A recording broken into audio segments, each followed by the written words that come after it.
আসসালামু আলাইকুম ওরহমতুল্লাহ। ইংরেজি শেখার আরও একটি আয়োজনে তোমাদের সবাইকে অভিনন্দন।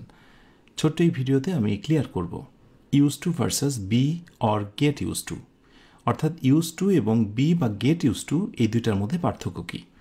আমরা মোটামুটি সবাই জানি যে ইউজ টু এরপর ভার্বের হয় বেস ফর্ম। ওয়েল, এটি জানাশোনা কথা।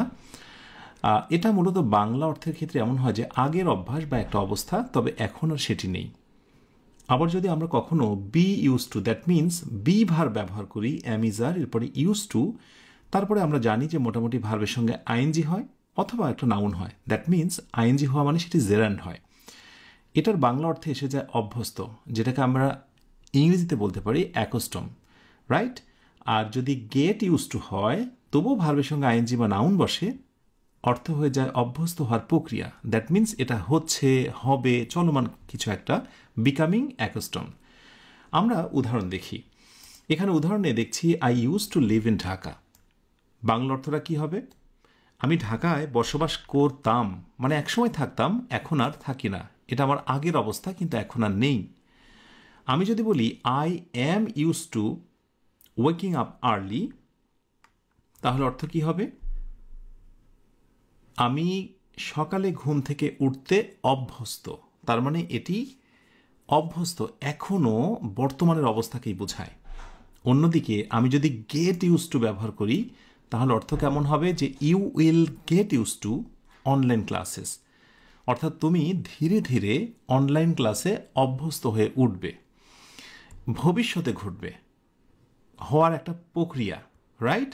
সো এখান থেকে একটা বিষয় তোমাদেরকে জানিয়ে দিই, ইংরেজি শেখার ক্ষেত্রে তুমি যদি শুধু রুলস মনে রাখো, এটা থাকলে এটা হয়, এটা থাকলে এটা হয়, আর ট্রান্সলেশনে মজা তুমি যদি নিতে না পারো, তাহলে আজীবনেও না তোমার ফ্রি হ্যান্ড রাইটিংয়ে দক্ষতা আসবে, না তুমি স্পিকিংয়ে পারদর্শী হবে। আর এ কারণেই জীবনে বারবার তোমাকে বিভিন্ন কোর্স করতে হয়। তাই আজকের পর আর কোনো সেন্টেন্সে আমরা পড়ব না যতক্ষণ না তার বাংলা না বুঝছি, বা বাংলা না বুঝে কোনো ইংরেজি বাক্য পড়ব না। দেখো, কেউ কি কখনো তোমাকে এভাবে বলেছে যে বি ইউজ টু এর পরিবর্তে যদি তুমি সেখানে অ্যাকস্টম টু ব্যবহার করো, অর্থ সেম থাকবে? অর্থাৎ আই অ্যাম ইউজ টু ব্যবহার না করে তুমি যদি বলো যে I am accustom to waking up early, একই অর্থ। তুমি চাইলে অ্যাম ইউজ টু ব্যবহার করো অথবা অ্যাকস্টম টু ব্যবহার করো। তোমাকে কেউ কি কখনো বলেছে গেট ইউজ টু এটার পরিবর্তে তুমি চাইলে বিকাম অ্যাকস্টম টুও ব্যবহার করতে পারবে? দ্যাট মিনস তুমি এই বাক্যটা এইভাবে বলতে পারতে, you will become accustom to online classes. Similar. So এই ভ্যারিয়েশনগুলো তোমাকে জানতে হবে, আর এগুলোর মধ্যে দিয়েই ইংরেজি শেখার পূর্ণতা আসবে। এমন হাজারো কনফিউজিং বিষয়ের চুলচেরা বিশ্লেষণ পেয়ে যাবে নিড এই বইটিতে। আশা করি সঙ্গে আছে।